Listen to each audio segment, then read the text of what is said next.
Reesce was, she was liked. She was liked because she had such a glowing spirit about her that would light up any and every room. She was my oldest sister. I was the baby girl of the family, and you know, I know everybody else said it, but she was definitely a protector. She was my own personal cheerleader. She would sing my praises to people that didn't know me, and I was just a teenager. But I think that she had so much hope for me to achieve things that she was not able to achieve because she was a teenage mom, and she did not finish, she did not graduate high school, but she sowed so much of her spirit into me. She was caring, she was loving, she was the best mother as a young person that I have ever known. She loved her kids to levels that every mother and every child should share that kind of love. She was best friend, but she was a badass as well. Reesce took no stuff off of no one, and I guess that was the shock of her not being here, because she was fearless.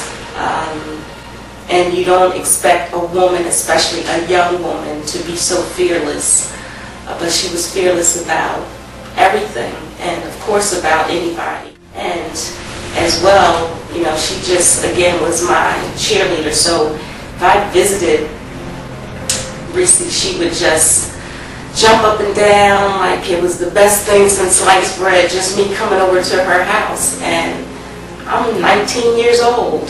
I haven't even begun to live my life yet, but she just, you know, she adored me, and I adored her.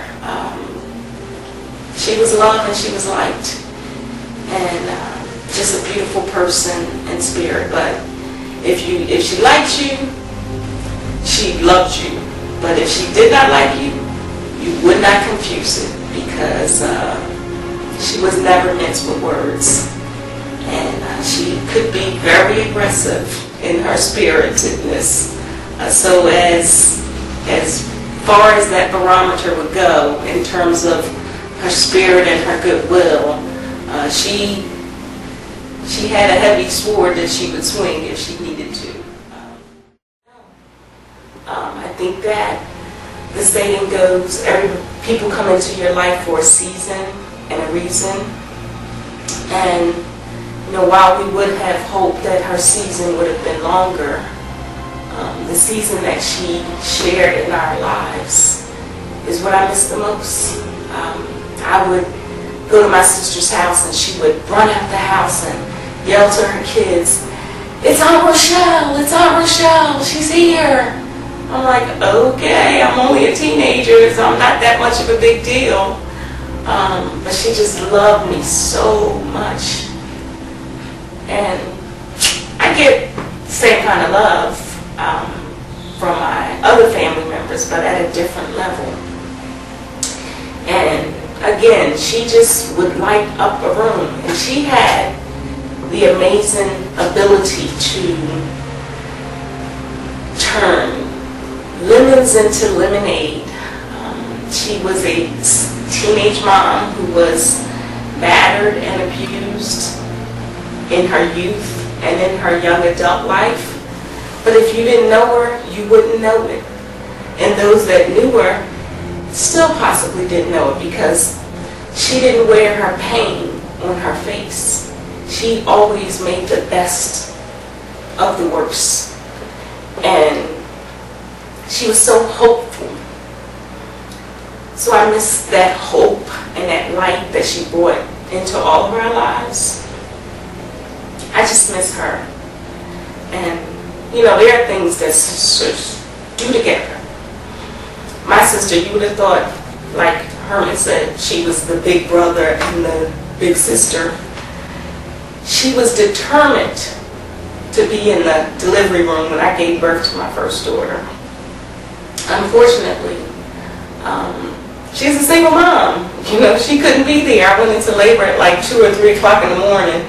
She's calling everybody, come get me, come get me, come get me. I gotta be there. And, you know, that's just the kind of person that she was. But I miss her not being here to see her nieces grow up, to see her children grow up. Because 2 weeks after I gave birth, my sister was murdered.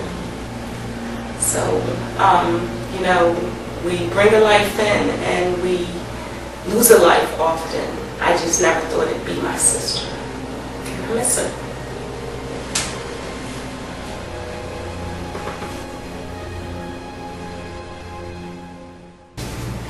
Tell us what you know or you remember about your mom.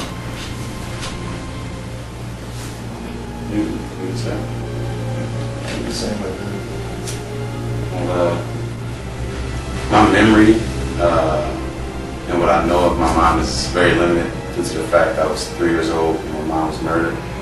So basic information of what I know of my mother is through hearsay with aunts, family members.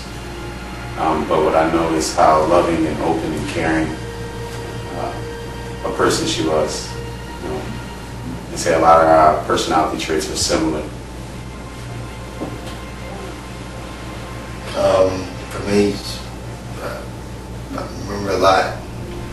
I was the oldest, so my mom was my best friend. My mom was, I felt like she was my partner. I was her partner. She counted on me, and she believed in me. She believed that I can do anything. I remember my mom was no nonsense. Same way she would give me love, she would give me discipline. And my mom was funny. She was a clown. Every time I say that, I think about this time when we was at Uncle Billy's house, and she had a cigarette. She didn't smoke cigarettes, but she had a cigarette in each nostril and a cigarette in her mouth. And she had everybody in the house just cracking up. And she never tried to do it on purpose. It was just her personality and her aura was just that strong that she couldn't help but affect every single person that she was around.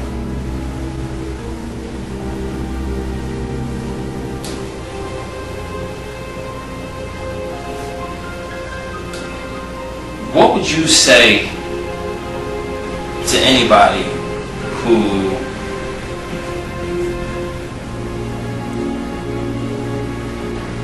how could you help someone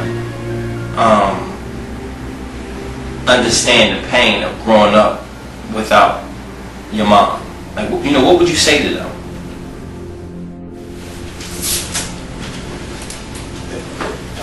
The pain of that, it was always hard for me to explain that. You know, that it's such a, I guess since it's so hard, it can be so easy at the same time. It's such a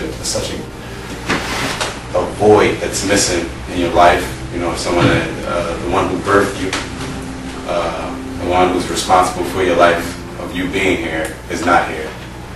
You know, not knowing anything and not being able to call upon your mom is such a great deal. I mean, so much that I've missed, or I felt like I've missed, that I wasn't able to turn and pick up the phone and say, hey mom, or show her anything. Even though I had my whole family there for my life, you know, it's just so much that was missed, that I felt missed, the opportunities missed for her not being in my presence. I guess I feel the same way. Your mom is everything. Your mom is everything. I can't say that any more clear. So not having my mom there, I'm so blessed that we had our grandmom, but everything changed with my mom. Like rules changed, things that I was allowed to do, say, my dreams, everything changed when my mom left. So it was like it was a complete adjustment that I had to get used to, not having her around.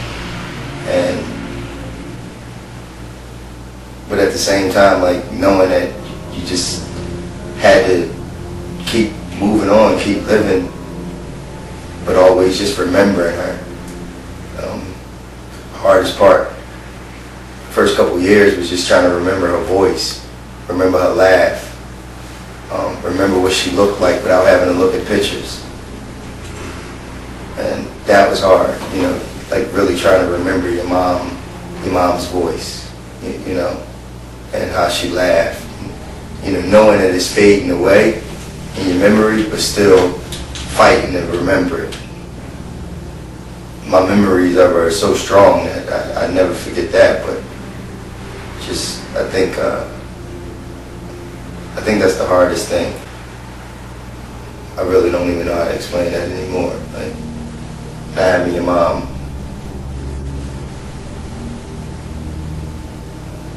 I guess what I would try to explain to a stranger or anything like that, you know, I just always say, you know, you gotta appreciate your mom. And those times that you get mad at your mom or disappointed in your mom and stuff like that, like I guess what I would tell a stranger is, you know, imagine if she wasn't here. I can't explain. There's so many things that you're missing when she's not here, but just appreciate your mom every day, because if you don't have her, it's heart-wrenching.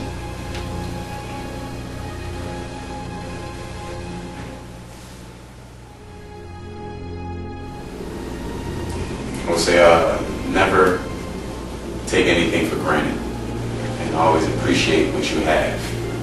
You know, we always want more, but when you have less, you realize what you didn't have before. So, you know, I'm always thankful that I've had a brother and sister there that I know is my direct link to my mother. You know, and I'm thankful for my grandparents, my aunts, another brother. I'm thankful and I appreciate them, because I know anything can happen at the end of today. So I will leave everybody with, you know, don't take anything for granted, and be thankful for what you have. I agree with everything my brother said. Don't take anything for granted. He mentioned to me that when we went to school that day, we had our mother, we had our father, we had a family, and in a couple hours we didn't have anything anymore. I mean, we still had our family, but we lost our mother and father like that, just that fast. So just, yeah, for me personally, that day that my mom died, I left the house with an attitude, 10 years old. I was mad at my mom, and you know, because I thought that, like anybody think, you can be mad at, I can be mad at him, I can be mad at my mom, and you know, in a couple hours, a couple days, you know, I can say sorry, or we can make up. But what if you can't make up? So cherish every moment, cherish everybody in your life, cherish every opportunity that you have, because you might not have it a second later.